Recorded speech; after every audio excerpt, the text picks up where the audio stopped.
Welcome to Alpha Coding Podcast, an all-access pass to medical coding and billing pro tips that help you start your week off smarter. And now, here is your host, Toni Elhoms.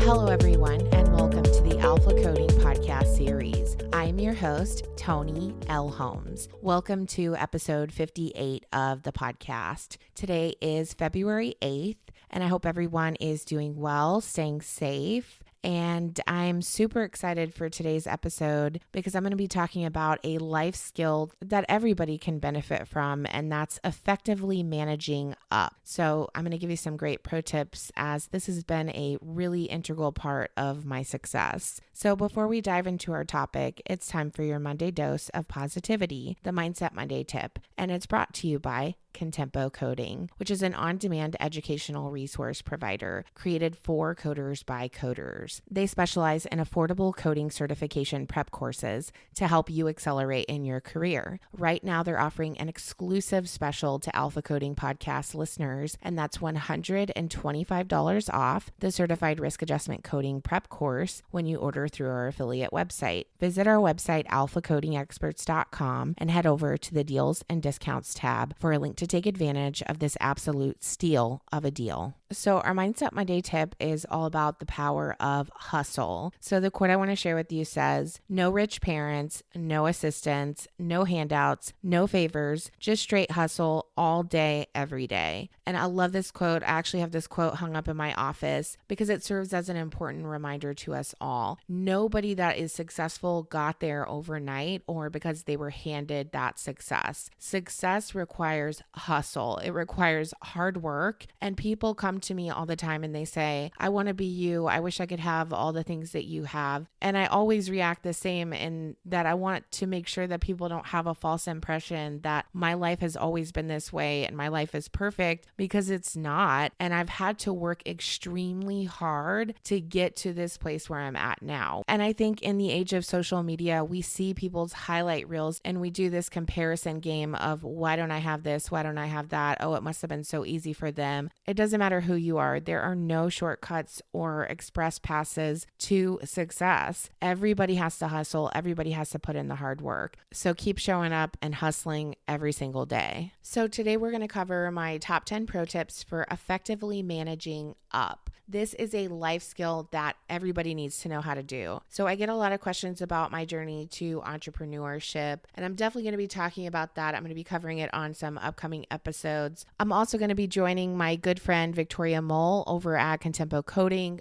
Go subscribe to her YouTube channel. Her content is fire. But today I want to focus on a foundational block that is really important as you're elevating and growing in your career. And these strategies will be applicable whether you want to be a team member or if you want to advance in management and leadership. Everybody has different goals, but these strategies are going to be helpful to you regardless of what your goals are. So one of the skills that I learned was very important early on in my career was managing upwards. So this is the process of cultivating a good working relationship with your boss because this is in your best interest. It makes your life much easier and it's only going to encourage your growth. So I'm going to share some great pro tips with you on how to manage upwards. And this brings me to my pro tip number 1. Recognize that we are all human. So your boss has a lot of influence on your life at work. And it's important that you recognize your boss is a human just like you. Nobody's perfect. We all have bad days. It's important that you practice empathy, not just with your boss, but with everyone, but specifically with your boss, because I think sometimes people put their boss on a pedestal. They're a person just like you and they have feelings and they have emotions. So you do have to recognize that if your manager's having a bad day, you have to be empathetic with them. Also, I think it's important to note that management is tough. Most managers do not get formal training on how to be a manager. They just kind of get thrown into the fire and they don't always get a lot of direction. But management is very challenging because you are responsible for your team and you also are responsible for reporting to your boss as a manager, or depending on how your company is structured, if they're a supervisor, a middle manager, a director, and so on and so forth, they are also reporting to their boss. So everybody has competing interests, everybody has career goals, everybody has objectives.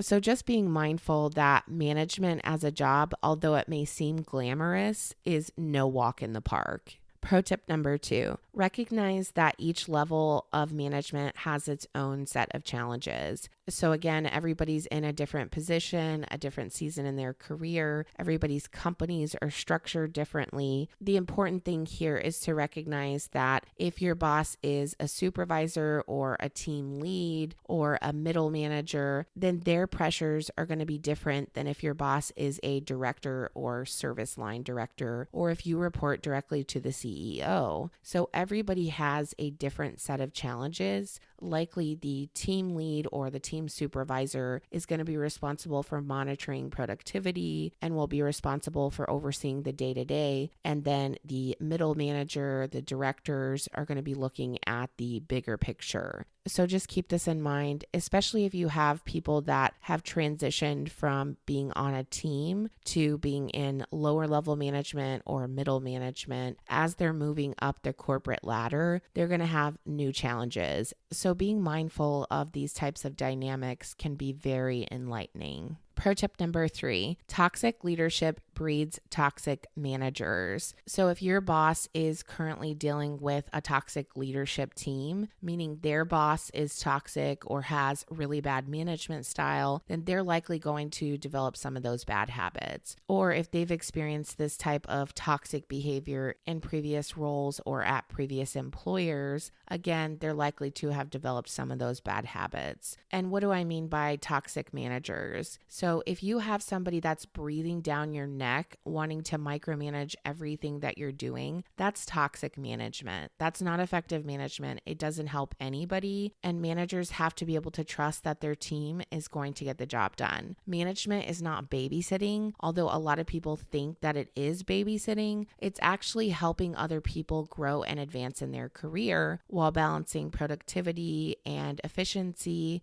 and focusing on the larger strategic goals of the organization. So if you're in a situation where you feel like you have a toxic manager, or if your manager is dealing with a toxic leadership team, that's probably a good time to evaluate other employment opportunities. Those types of behaviors and management styles are not going to be corrected with a week-long course that your HR manager is going to send your manager on to help improve their manager's skills. So moral of the story, toxicity breeds toxicity, and you do not have to subject yourself to that. There are plenty of good managers out there that want to see you grow, that want to see you succeed, and make it their mission to help you get there. That's what good, effective managers do. They encourage your growth. They don't try to put you in a box. Pro tip number 4, identify your manager's goals. So you need to do some investigating and make it your business to study your manager's goals and desired outcomes. If you're having regular team meetings where your manager is talking about what their goals and objectives are for the quarter, make sure that you're taking notes and pay attention to the details. Have a private discussion with them and ask them these targeted questions. What are your goals for the next 3 to 6 months? How can I help you get there? How can I be a valuable member on this team? What can I do extra to provide more support? Be that go-to person, because that's going to pay dividends in terms of your credibility, and it's only going to benefit you in the long run. Pro tip number 5, study your manager's personality and habits.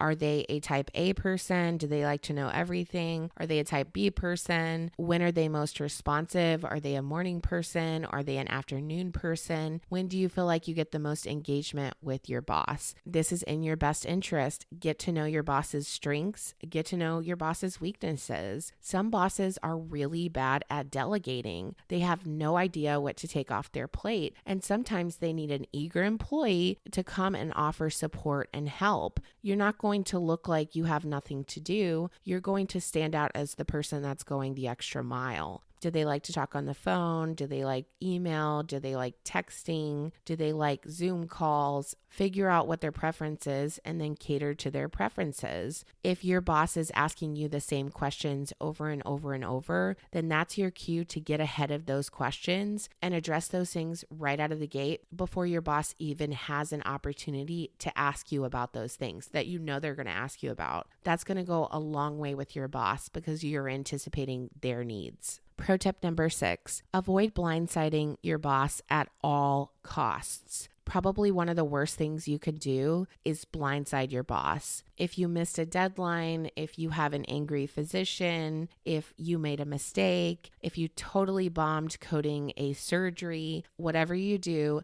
get ahead of it, meet with your boss so that they don't get blindsided. As somebody that's worked in management for a long time, and now I own several businesses, the last thing I want is to be blindsided when my employees, my team members could have given me a heads up. And I always tell my team, there's very few things that I can't fix, but if I don't know about it, then I can't fix it. So avoid blindsiding your boss at all costs. Pro tip number 7, learn how to avoid the last-minute emergencies from your boss. So meet deadlines before they're due. If you know that your boss has an important meeting or an important deadline, make sure that you're touching base with them several days before that deadline. Keep the lines of communication open. If they look stressed, ask if you can help. And don't wait until the end of the day to touch base with your boss. And your touch points with your boss throughout the day or throughout the week are going to be different for everybody. Pro tip number 8, educate your boss about how to leverage your talents in the best capacity. So similar to you getting to know your boss,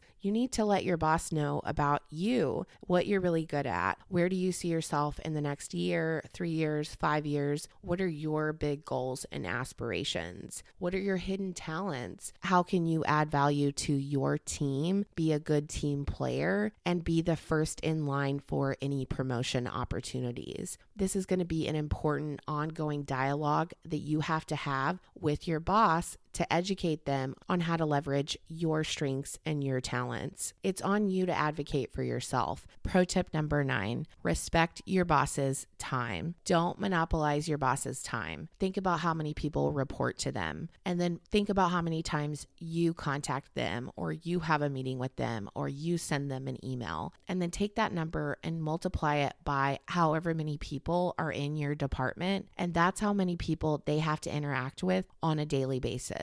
It's a lot for anybody. So just keep that in mind. Show up to the meeting on time, have an agenda prepared, have a list of questions prepared, take notes, lead discussions, show that you're ahead of the game. This is going to pay dividends in your career in the long haul. Pro tip number 10, when you succeed, your boss succeeds. It's in your best interest and in your boss's best interest for you to be successful. It makes your boss look good when you succeed. So recognizing this alignment is really important. And if this alignment does not exist, it's probably a good time for you to look for other opportunities. Effective management is all about duplicating success in other people. It's not about hoarding information. It's not about putting people in boxes. It's not about controlling people's lives. And this all goes back to the importance of knowing how to effectively manage up, because this is beneficial to not only you, but to your boss. This is a life skill that everybody needs to understand how to do. So grab a pen and paper to summarize my top 10 pro tips for effectively managing up.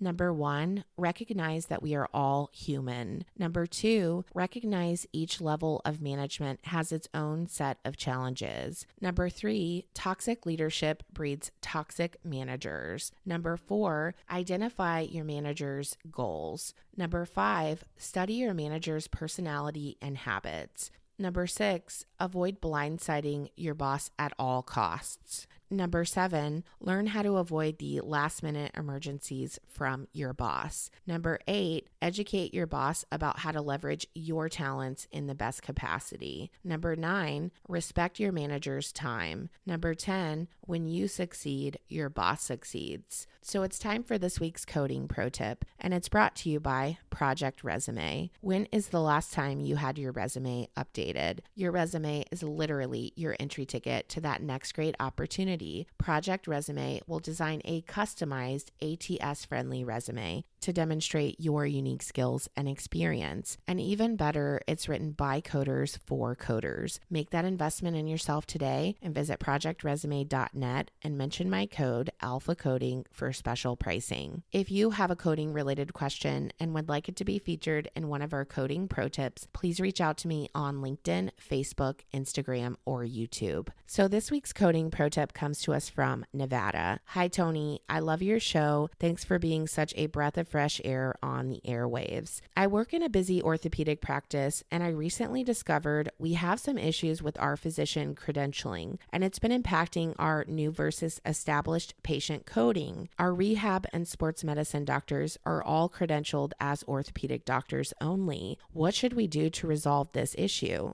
Well, first of all, I want to say thank you for all of your support and kind words. Credentialing can have systemic effects on an organization. And I talk about this a lot, but it's crazy to me how many times a physician's credentialing is inaccurate. So first things first, you definitely want to get the doctor's credentialing corrected ASAP. You want to make sure that they have the appropriate specialty taxonomy code attached to their NPI. So that is going to be a bit of a cleanup process to make sure that these physicians' credentialing is set up correctly and it is updated with all of the payers. And then, of course, next is going to be identifying what the damage is in terms of reimbursements and if you need to self-report any identified errors. So you want to go back and figure out how many claims have been affected by this and what the difference would be in terms of new versus established reimbursement. And then if you are a participating provider with Medicare or Medicaid, you're actually required to legally self-report any identified errors within 60 days of identifying that it is an error. So you want to get ahead of this as quickly as possible. Please remember to hit that subscribe button now so you never miss another episode. Also, be sure to drop us a rating and review on iTunes. We really appreciate your support.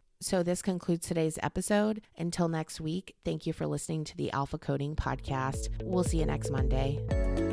For more information about medical coding and billing pro tips, including how to hire alpha coding experts, follow us on LinkedIn, Instagram, Facebook, YouTube, or visit our website at www.alphacodingexperts.com.